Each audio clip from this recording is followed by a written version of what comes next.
Hello guys, welcome back. In this video, I'll show you how to automate orders with Dsers. So in order to do that, you need to actually add in here a product to your Dsers and then add them to your store.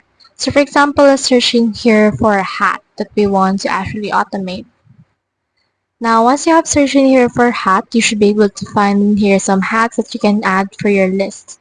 So here's some hat right here. So just choose which hat you want to use. For example, for this case, let's choose this hat right here. Just click on this checkbox. And then from in there, you can click also on this add to import list right here. And you can modify the settings. Click on confirm. And then from in there, this should be added to our import list as well. Now, as you can see, product has been imported. So you can head over and click on this check right here in order to check it out. So in here on the import list, you should be able to see them right here. Now the next thing you need to do is you need to head over and then push them to your store. Click on this check mark and click on this push to store right here, and then just select a store that you want to add this into. And then you can also put in here automatic price update. From there, click on this push to stores right here. Now, once it's been pushed to your store, you should be able to get it on your store and then people should be able to order from there.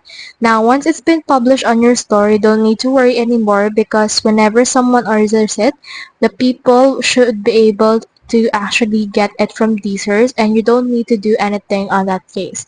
So in a way, it's actually automated. So that's the whole process. If you have any questions, comment them down below. I'll try my best to answer. Thanks.